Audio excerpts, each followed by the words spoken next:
Hey, what's up everybody? We just got done with an epic road trip. We documented the whole thing. We want you to actually follow along. Me and Taylor McCarthy knocked thousands of doors. We inspired a movement. We generated millions of dollars in business and broke records and documented the whole thing. Taylor, what was the challenge? We wanted to try and beat your best week in alarms, 45 deals. What was it like? I'm perfectly fine, sir. There's no right for you to act aggressive. There's no right. Everyone's been so friendly. I didn't mean to bother anybody. I can stand in the street, sir. There's nothing wrong with that. Yeah, so it was fun. We started in Naples, Florida. We worked our way up to Panama City Beach, worked our way all the way over to Rockledge, Melbourne area, then back to Tampa. Trip was supposed to be done. We had 2 weeks in, and major hailstorm hits. Oh my God, dude. It ended up to be a record-breaking week that was completely documented for your viewing pleasure. I hope you enjoy. This is the beginning of our road trip. You're gonna learn how to close deals at door to door. You're gonna learn the digital marketing practices. You're gonna learn how to lead a team. And if you're a contractor, a roofer, a sales guy, this is gonna be a movement that you can learn from, be entertained from, and really get some experience by riding in the truck with us. And I think it's very rare to see like the meat and potatoes. What does it really take? You know, we're not just sitting in an office telling you how to sell. You know, you'll be able to see exactly what it takes. You know, the sacrifice, the grind. You know, and throughout that whole entire 2-week process, how we were able to affect the entire sales. We had to break his cherry too. We went deep sea fishing for the first time. Oh my God. You have to see him when he rolled in his first fish, what he started doing. Oh my God, all the rednecks out there. Get other way, help him, Joe. Switch. I don't know what's, now look. He wants to make fun of us for being Cowboys fans because he's from New England, you know, he's a wicked pisser.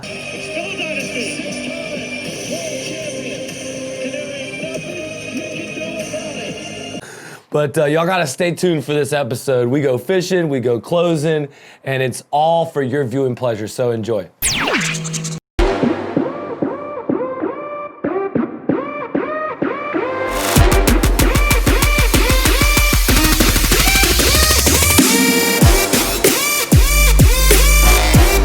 Hey, what's up guys? This is the Tour de Florida. We are on a challenge to spark each individual office. We started in Naples, we stopped in Tampa, picked up the epic wagon here. We got a Sprinter wagon, and we thought we would go all in. After being trapped from COVID-19, we figured, you know what? There's no better way to relaunch your roofing company than to go get your hands dirty. So I have offices in Panama City, Melbourne, Orlando, Tampa, and from Naples, we're gonna stop at each location. We're gonna jump into the markets, and we're gonna document our journey to supersize our sales effort. And so I want you to follow me along.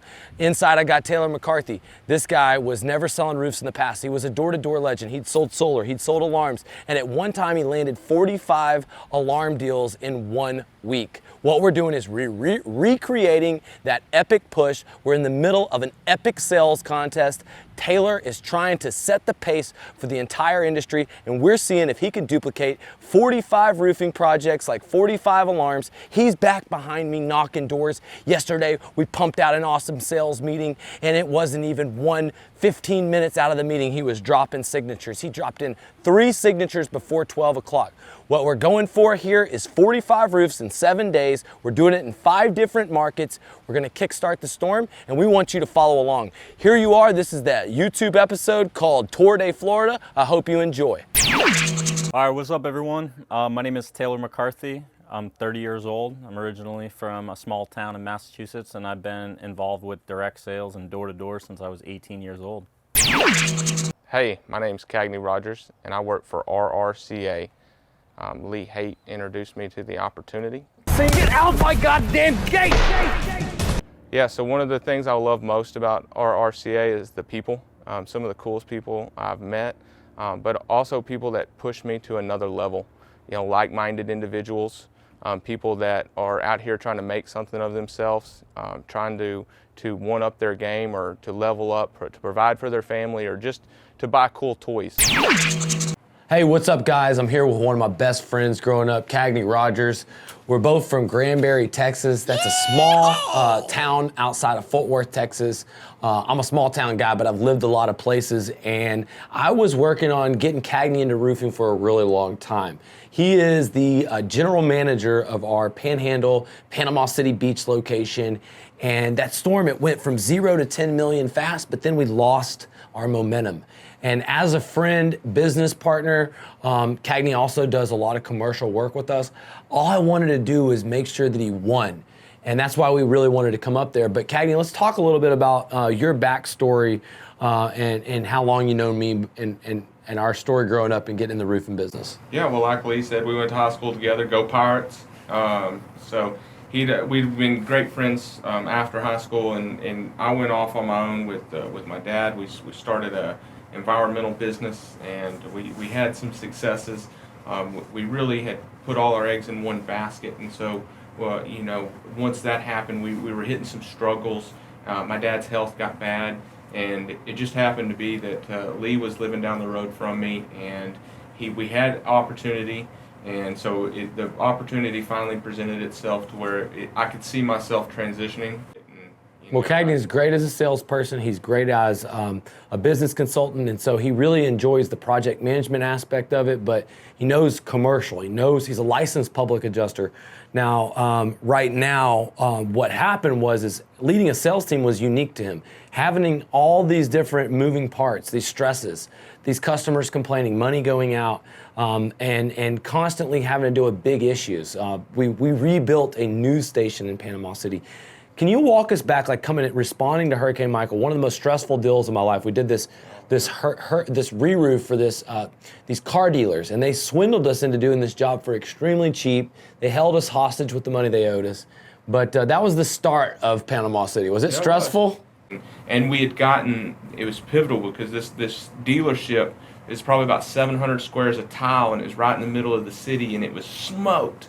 And so in our reconnaissance, as we're trying to figure out what areas to put people in, where the best deals are, it's a location, it's a landmark. And so once we left there, we keep going on the beat. As a local contractor that started giving us good leads, and we showed up to a dealership where everyone knew the guy's name, and even though he busted us on price and he busted us on getting the money, we still dropped his name all over town. We sold more commercial jobs.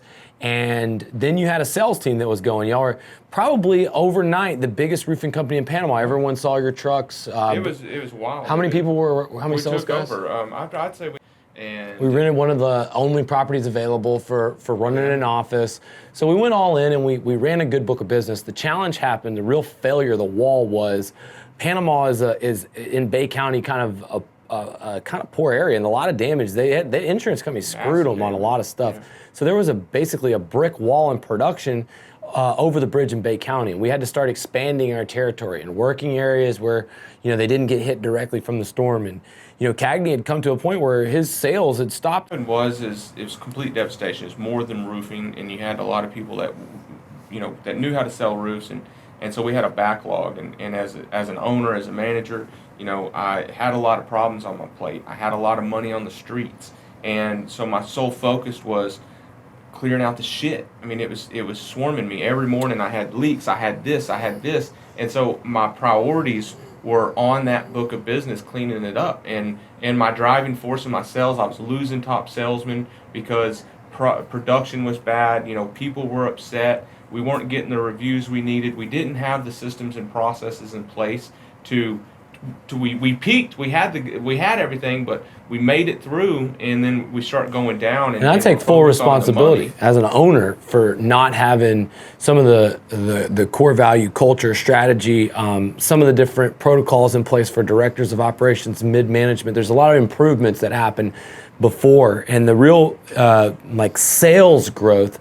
We started talking every week to rebound. We started doing Zoom calls, and it sounded repetitive, and Cagney would be like, only have a few guys. How am I going to rebound sales? And I sounded like the asshole many times, and I was at times because I was not willing to come up there and do the door knocking myself. So management's getting frustrated with ownership. And so, what happened was that we brought new blood into our company. We started these Zoom calls. We started really kind of focusing on a new area. I was really very, like I told you, to start dropping pins. This No Roof Left Behind campaign is a big deal. We drop pins on roofs left behind. We send direct mail. We call them. So we started, setting appointments through Facebook, through Google, in some of these new areas and expanding. And we went to Destin.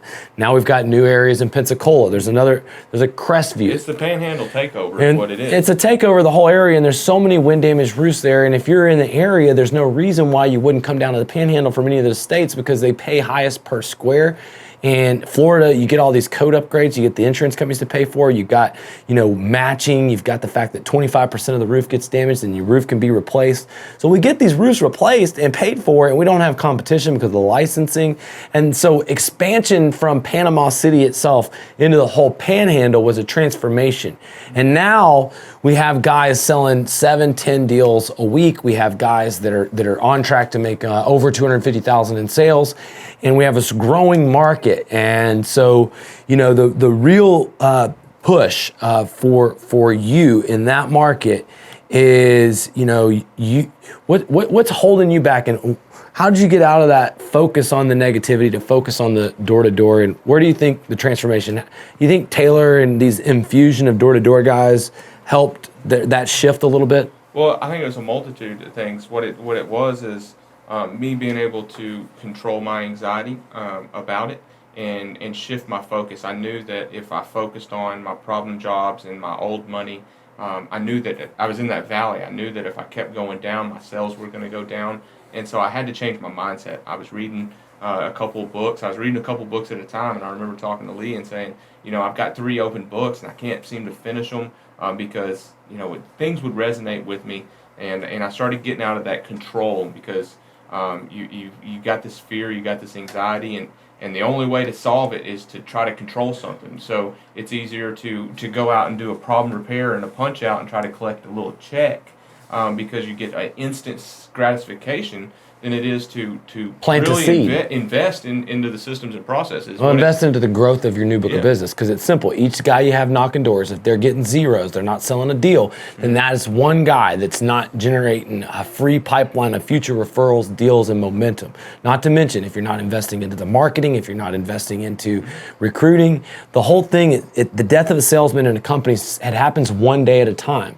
And he's going to be creating content, dropping it on my YouTube channel, putting it in the university. And you're going to be following our contest to see who wins.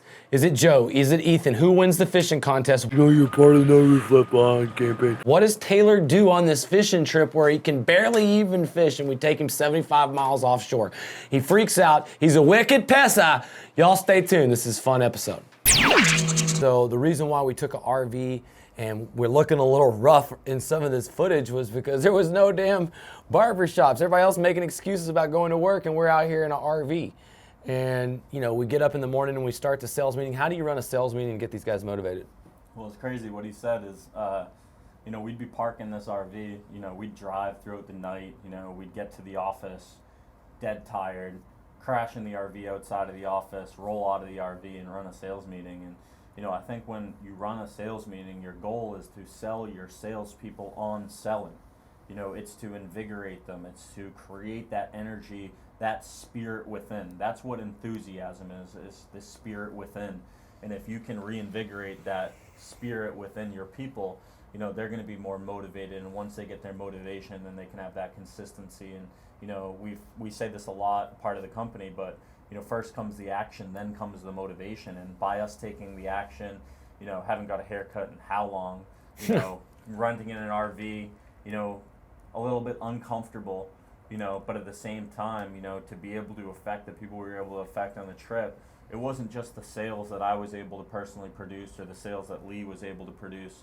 It wasn't even the sales that we helped with get the guys during that week. It's about everything that happened afterwards, the stuff that's happening today, the stuff that happened yesterday, the stuff that's going to be happening over these next upcoming weeks. Let me give you a tip. When he does these meetings, he really engages everybody by doing role playing with every meeting. He usually will ask every single person to give them like successes and like what's working for you, what's not. And everyone kind of gets a way to put input into a sales meeting. It gets people more involved. I see a lot of times I'm always kind of preaching. And I realize with his style, it's more about engagement. And so, you know, getting the sales guys engaged, you left the office after making an impression.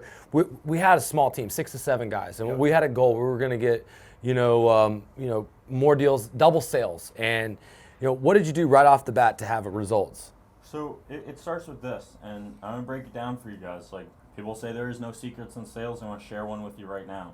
I visualized what I was going to do, and then I verbalized it in front of 8 people that I'd never met before. I told them I was going to go out and sell, and I told them the first door that I was going to talk to was going to be a sale. And, you know, it would have been delusion if I didn't actually have the discipline and the affirmation within inside of me that knew that I was going to get those sales. And so the sales meeting ended. You know, people were hanging around the office for 5 minutes. It was probably about 5 full minutes that people were hanging out, and I started to get a little anxiety. I was like, I got to get out there. I feel like I'm behind. And that's what the great ones have. They have anxiety. They get pissed off for greatness, but they know that they're going to get the deal. And you took 2 guys, Drew and Michael, who'd never been in the business. They were a little rough around the edges, but they're really sharp guys.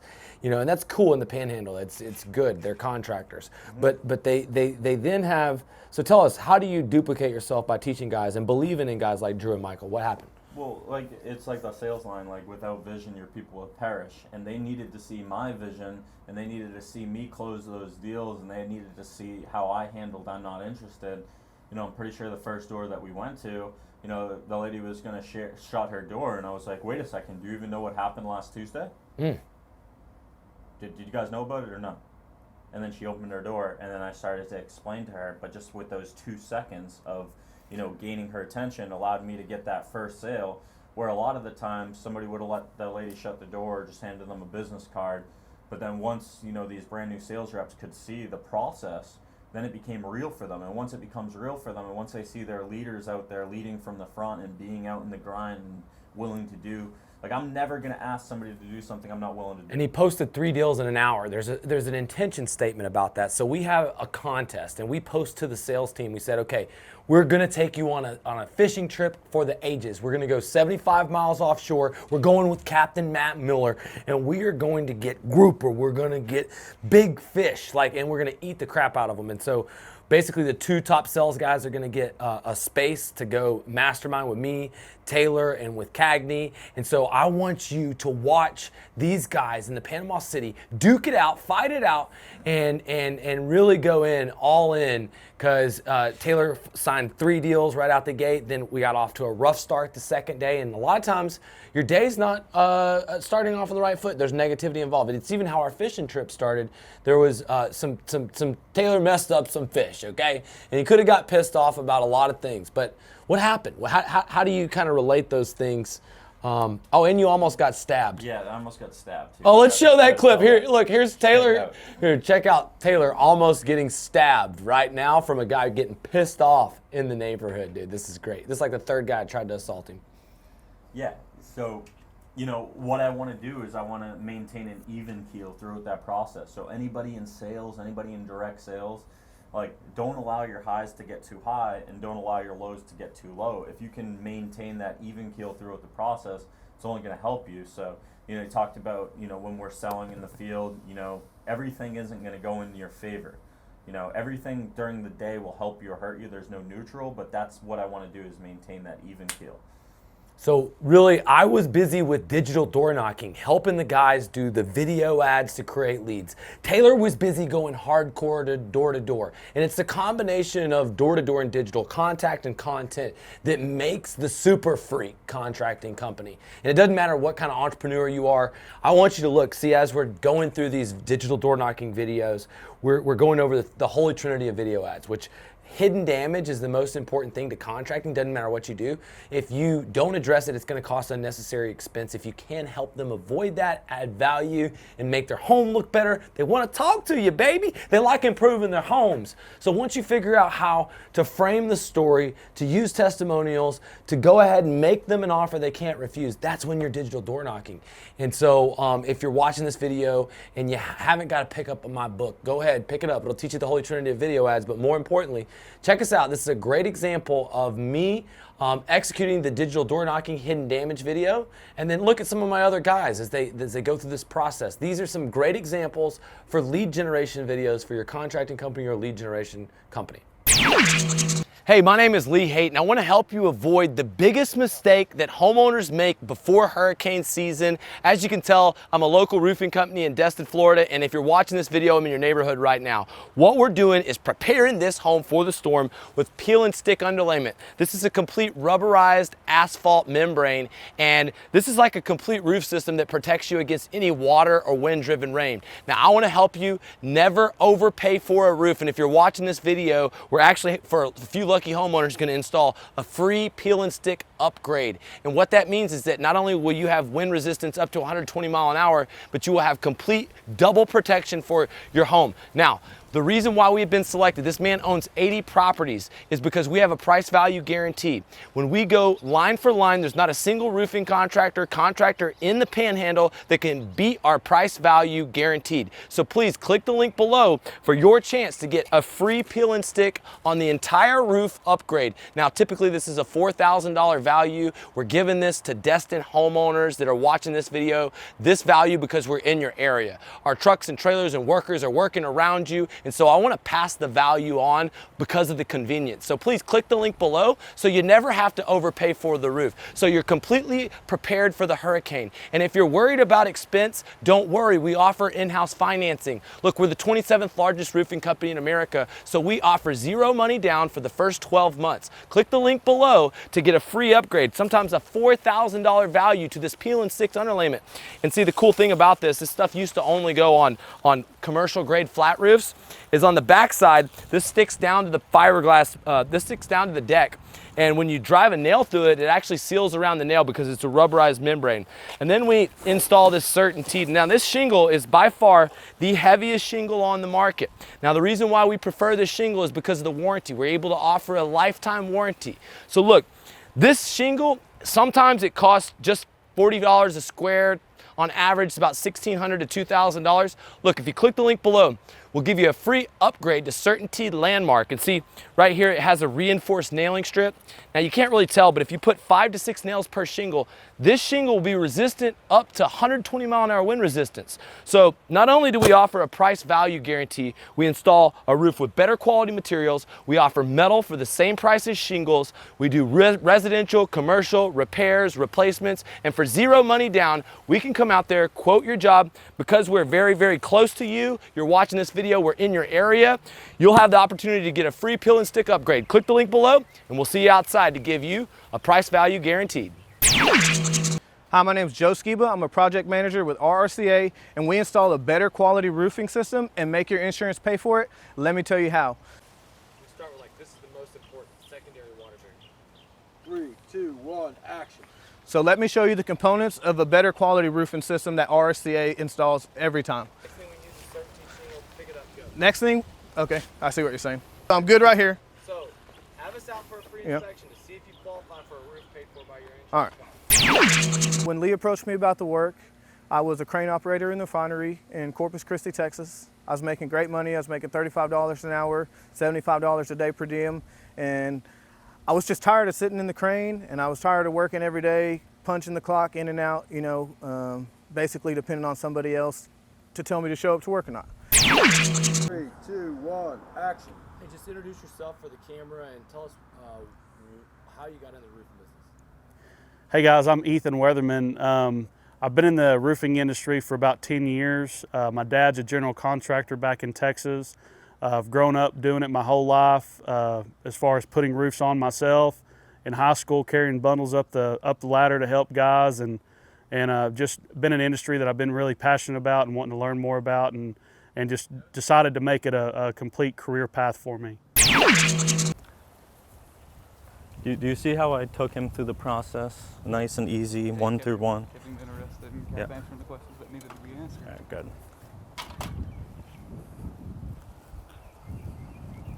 Roofs, and if we feel like it would qualify, a lot of the other neighbors are having their roofs replaced by the insurance company. So the insurance company. Hey, one of the missions that we had on the tour to Florida was to land a large HOA project. So I'm going to give you a little tour. This is a 10 building lead, and a lot of times when it comes to these commercial projects, it's about getting a referral into the deal. And so I'm here beachside. These people have a metal roof, and a lot of times when it comes to storm damage restoration, the biggest objection that people have is there's no damage, it's too good to be true, there's too much trouble, there's no way my insurance company will pay for it. Well, this roof actually has areas where it's rusting, areas where it's leaking. I just got off the phone with the president. As soon as we come in here, dude, somebody comes out. They see the van, they see the truck, the drone goes up. Like, ho, what are you doing? What are you doing right here? And of course, you know, we're telling them, hey, look, we're gonna do a assessment. We've got our guy who referred us in here. He's like, haven't you already got someone to do an assessment? So he's like, no, you can't fly your drone. You can't even go up here and talk to anybody. Let me go ahead and get approval from the president. And so I'm sure thinking that we're not actually gonna get to talk to anybody. Well, lo and behold, we get to talk to the president, and the president's completely cool. As I walk around here, most of the damage is actually not visible here from the ground. We've got a drone in the air, and the drone is, we're taking pictures on top of each one of these so that we can zoom in later. And you know, water is actually getting in behind these buildings, and it's causing them to rust. Now, Hurricane Michael actually came in right there. That's the beach. That right there is the beach right there. And it was about 1.5 years ago. And this is like an intense storm. Mexico Beach is just a few, miles up that direction. It completely wiped out buildings. There's lots of new roofs all around us. And this nice structure here, 3-story buildings, 10 different buildings, all metal roofing, didn't have any work, didn't have any claims, didn't have any issues. And so the president said, yes, send us the assessment. Luckily, we actually had one recently approved. It was a metal roof. We got it approved for $1.6 million. It had scrapes, it had bruises. And these people, what they really, really like is that we offer a certified state engineer's report completely for free. So, I'm looking for repairs. I'm not talking about, hey, replacement. I'm not shoving that down the president's throat yet. I'm gonna limp in because this roof is not repairable. It's not up to code. This has gotta be a galvalume finish. It's so close here to the ocean, and this is not. That's why it's leaking. That's why it's rusting. And so we only need a little bit of damage to get full roof replacement. And so, the issue is most of these guys, commercial property owners, there's always gonna be somebody who's trying to stop you from the deal. You just have to have belief in yourself. Be agreeable when someone tries to cock block.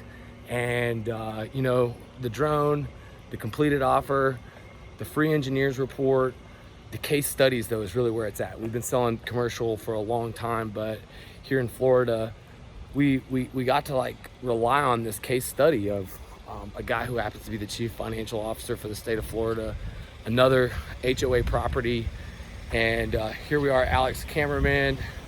Here is the stormtrooper wagon that's been, of course, taking me and Taylor across this trip, and we've got some stops to make. We so far have at least doubled sales in the Panama City office. I said we wanted to get one of these large commercial projects. They're still out here, they're still available. These wells are out here, and that's what we love about roofing. That's what we love about the thrill of the kill. When I closed Grant Cardone on a $1.3 billion deal, it was 53 buildings just like this one right here. That moment of being able to solve a big problem for a big paycheck and to make that deal out of thin air, it's a beautiful sale. It's a beautiful thing. And that's why I believe that roofing sales is the greatest adventure in America.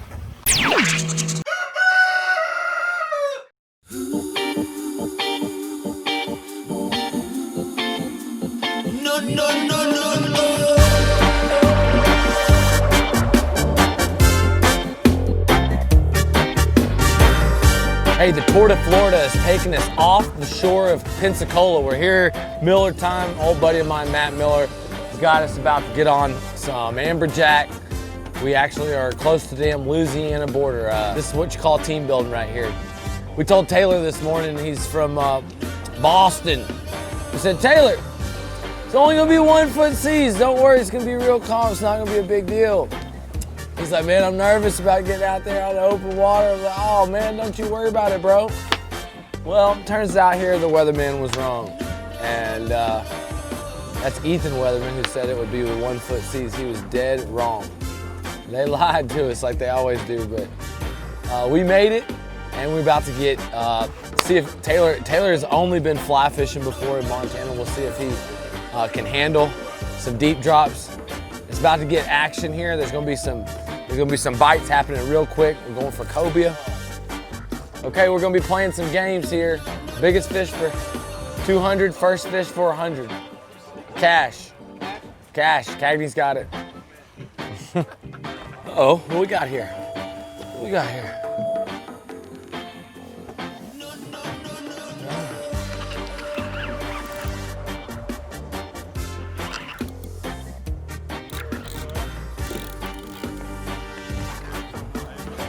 Little AJ?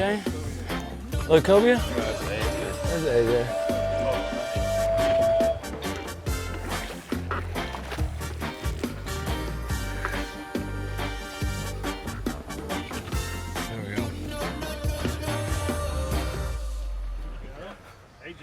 There we go.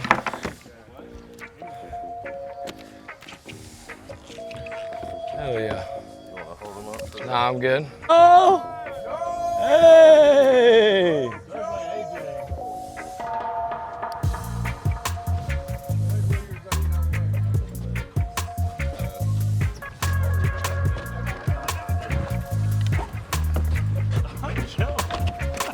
Get it, Joe? How does it feel to be nice and tight, buddy?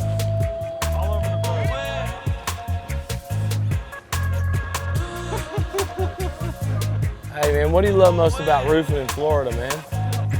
Fishing or catching? You like to fish or catch? There we go.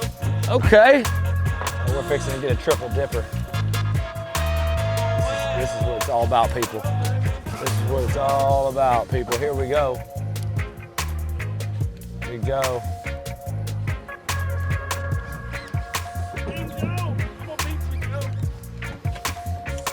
That's what it's all about, people, getting everybody on fish. Hey, you know what's better than catching the fish yourself? Bringing the whole team fishing here after you've been catching deals all day. Taylor's ready for his first deal, ready for his first fish. He's got to pop his cherry on a deep sea fish. Taylor, what are you feeling? How you feeling? Oh, we got color, we got color. What do we got? What do we got?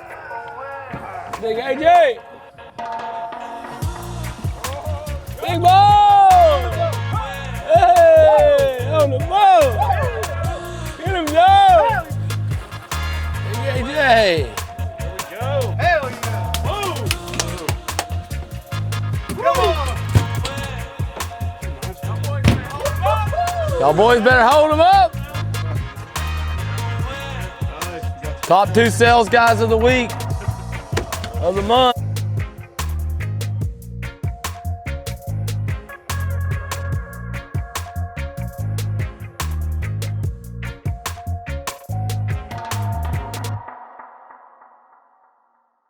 Oh, I think I got one. Oh shit. Oh, he's got one! Oh yeah! Now when it goes down, crank down on it. Like when you feel the boat take That's a big one. the water. Oh yeah, boy. That's a big one. Let. No. Now when it goes, No, stop. He's got a big juicy one. You got a big juicy one. Take it around this side of the boat. Take it around this side when you can. Go to that side. Go that side. There you go. Right here. Now Stop. crank on it right here. You got it. You got a reel. Get other way. Help him, Joe. I don't know what's. Now look. You got it here. Come here. You got to go forward. And then like when you got the wrong tip, like, crank down. Okay, Joe. Hey guys, if the hardest door to open is your truck door, then what you have to do is monitor a daily scoreboard to get more time to fish. We did first fish for 100, but biggest fish for 200. More importantly, when you're out on the deals, what we did here in Panama is we got out here, we got 10 to 12 deals for a 7-man team, and what we want to do is we want to start having a daily scoreboard of how many fish did we catch, how many deals did we sell, and every single day getting your sales team, whether it's through Zoom calls or getting to your office, communicating, it really kind of brings the morale up when everybody makes a public declaration, a goal. I'm gonna get 3 deals today. And then at the end of the day, there's somebody in charge of tracking that scoreboard.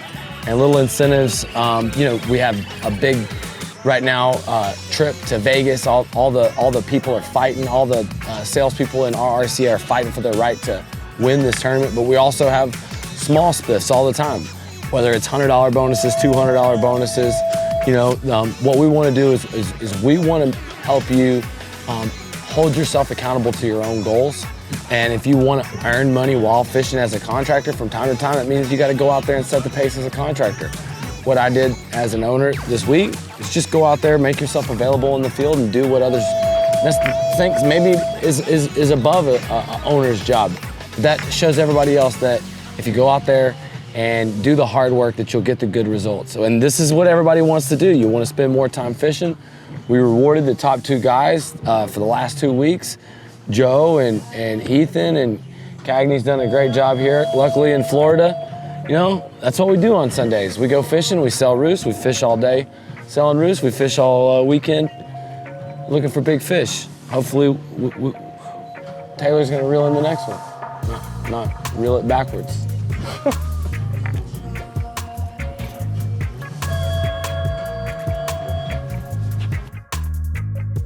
Exactly like door-to-door sales. So I was telling Lee earlier, my first time fishing was in Montana on a river.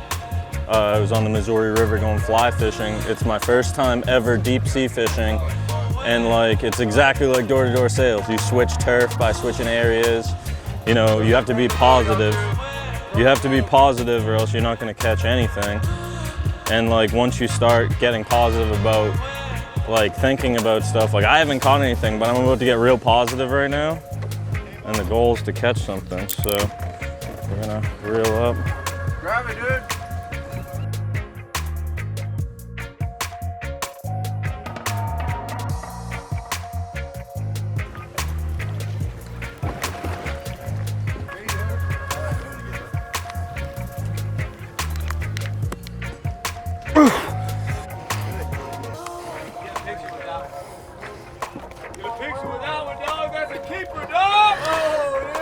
Caught one. See, door-to-door sales, you think positive. Just fought this grouper. I took one down.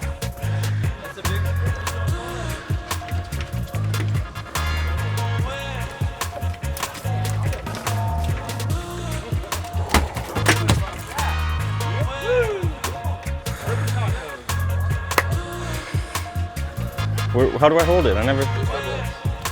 Oh.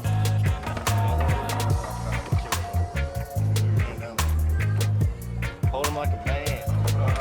There you go, man. Good job. First fish. Let's go. Seven Dragon Media is all hooked up. Alex has got us dialed in here. We've had an incredible first stop of Tour de Florida. Our cameraman here is he's got to enjoy on the finer things as well. You know, work hard, play hard. All right, so we're out here in the Gulf of Mexico deep sea fishing. Honestly, it's only my second time ever fishing. My first time fishing, I actually went on the Missouri River up in Montana, and I had the same thoughts today that I had when I initially fished for the first time like 3 years ago.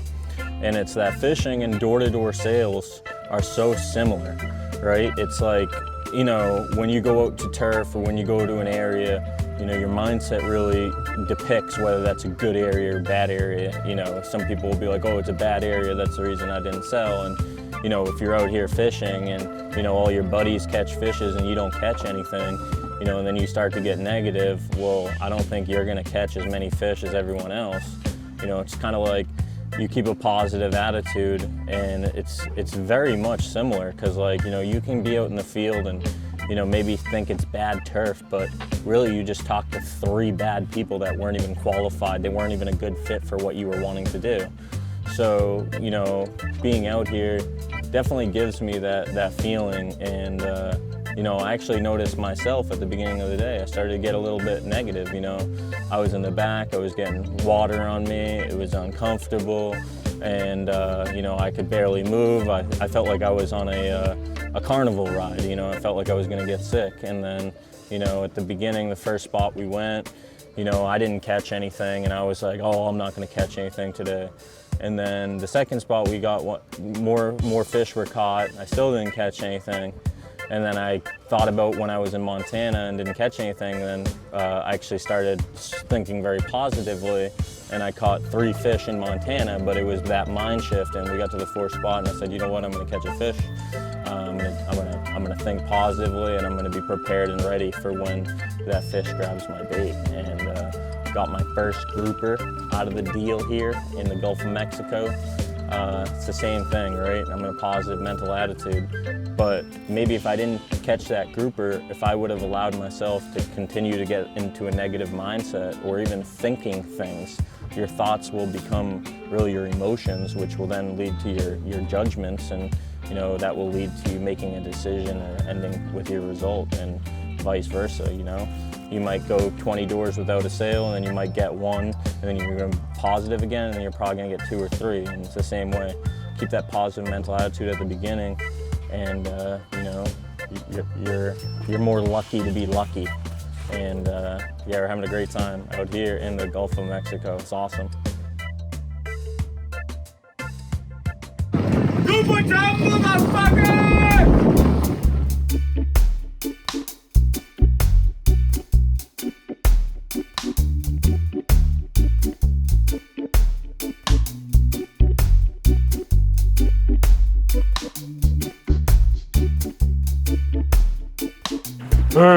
Hey you! Don't you know you're part of the No Roof Left Behind campaign? We want to make sure you don't get left out. Yeah, hidden damage, motherfucker!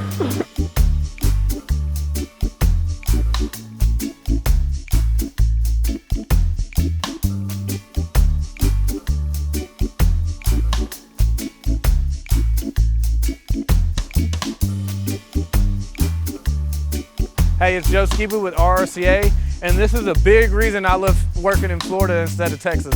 Hey, you don't have to feel bad if you don't catch fish or you don't get results, but if you do, it does feel a lot better. I'm here with the crew. Good job, crew. High five. We just went and helped Panama City blow up sales. And this is our celebration on Sunday Fun Day. Taylor, what was your first day fishing like, bro? Bro, I mean, it was like my first day selling door to door, you know what I mean? I didn't know what I was getting into. It felt like a carnival ride on the way out. He stopped us. He said, "Stop! Is this some kind of fucking carnival ride?" Yeah, he was a wicked pisser. He was a wicked pisser. But we caught some good fish, Cagney. We had Ethan with the largest fish. This fish right here. This is a red grouper. We also, you caught the biggest amberjack too? And the first fish. Oh God, he literally got the $300 prize. It's the MVP prize. And you know, work hard, play hard. You got to figure out how to do something more than just work. But you know, best place to fish while you work is in Florida. So, a lot of goddamn roofs and wind damage in Florida, so come see us. Yeah, come here, look at that bloody at the 300. Oh. There we go. That's how you do it right there. Winner, chicken dinner. I love RRCA because this is what I moved to Florida for right here. Right here. Being able to fish, being able to love what I do, being able to make a killer living and be able to, you know, just love every bit of every moment and make tons of great memories with a great team. Dude, we just made it back to shore. Captain Matt put us on an epic day, dude. Thanks, Matt. Hey, tell them about how we met, bro. Oh. It was like 10 years ago.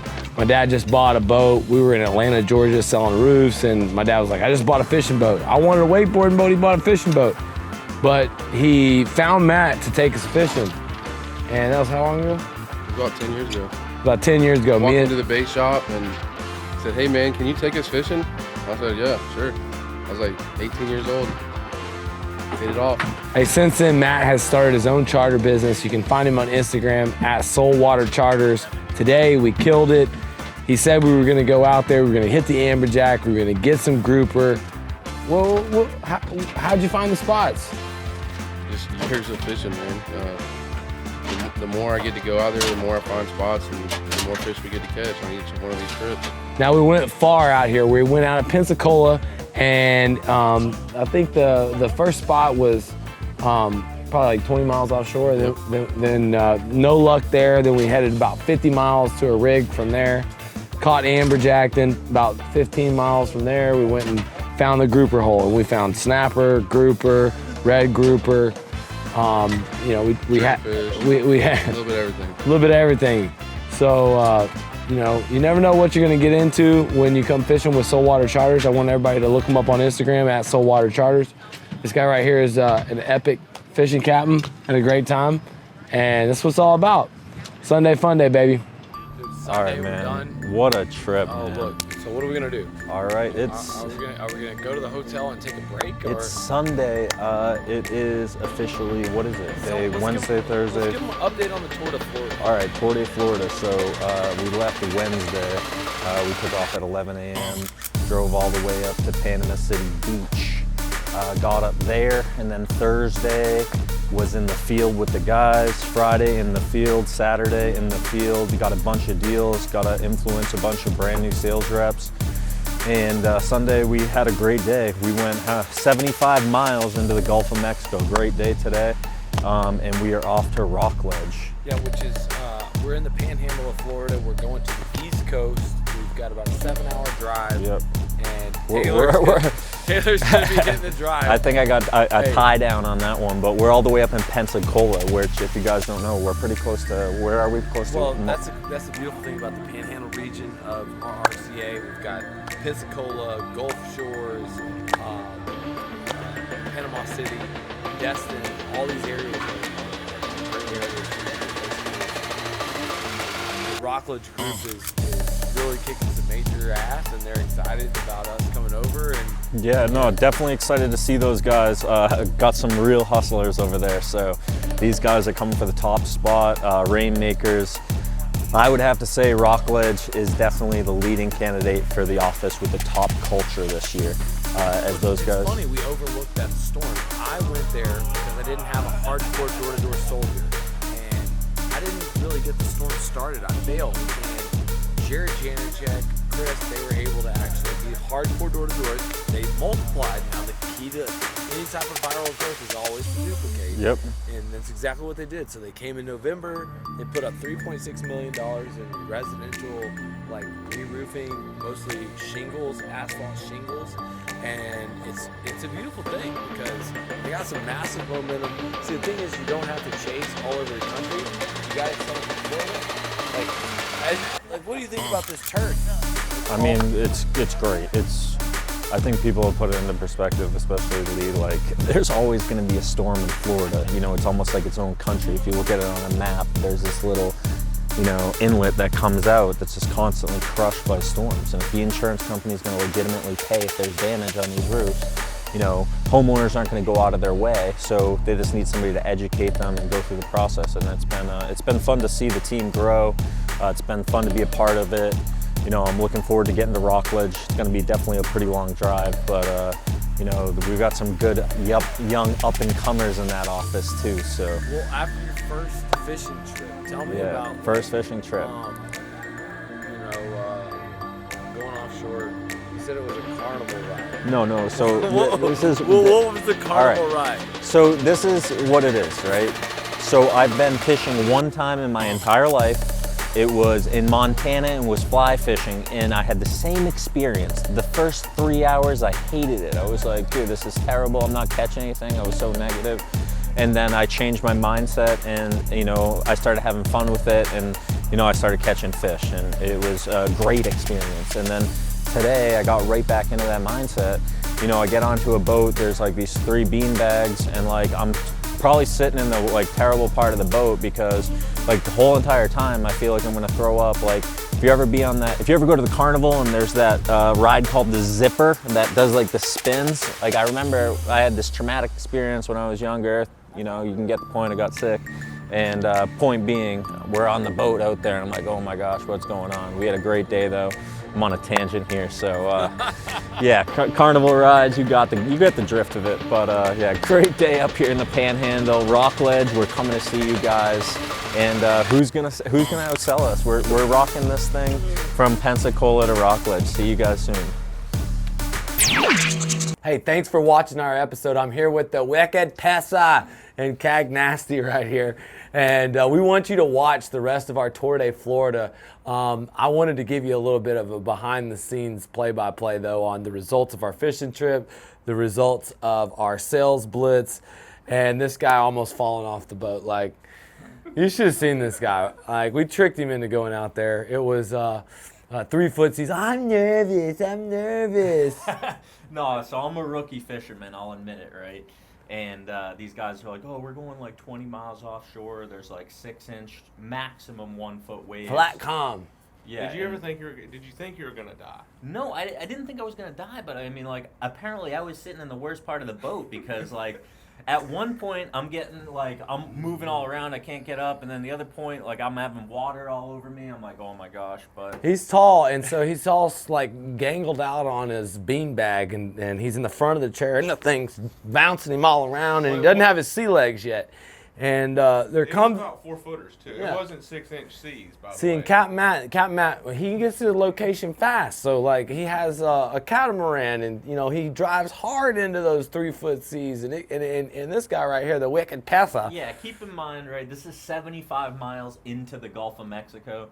So, like, the whole time No, I'm thinking, but you started complaining about 5 miles off the shore. yeah. And you started looking at me like it was some sort of like we were going to have to turn around. So I grabbed him one time, and there's a big wave, and Matt was going a little fast, and I slammed him back down. And did you almost fall out of the boat? No, I was good. I was a little negative at the beginning. When he got up and he goes, "What kind of fucking carnival ride is this shit? What kind of fucking carnival ride is this shit? God damn it.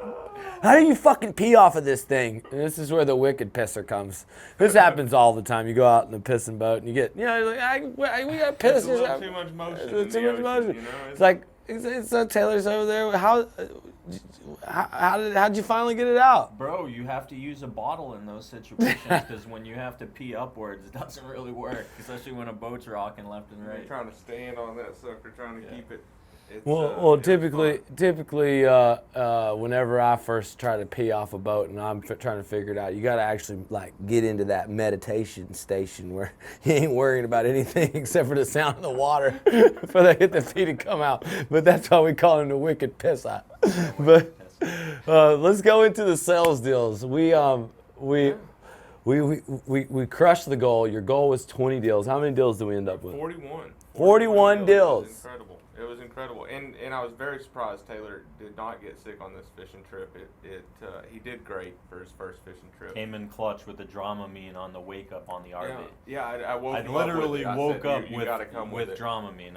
I rolled out of bed in the RV. Was smart, and you know, we minimalized our travel time because we would sleep in our locations the night before. So we'd sleep outside the office, we slept outside the boat dock, and it would just be roll out of bed, maximize your sleep, and Dramamine right onto the boat. So you got our first stop. That was Panama City, Pensacola, Destin. Now subscribe and tune in next week, because next week we're going to the East Coast, baby, and we're going to see what happens when, you know, another man's trash is another man's treasure. We got a storm, and we got a contest to see if Taylor can close his 50 roofs in a week. I think you closed about 8 deals in Panama. It was going to be a long stretch.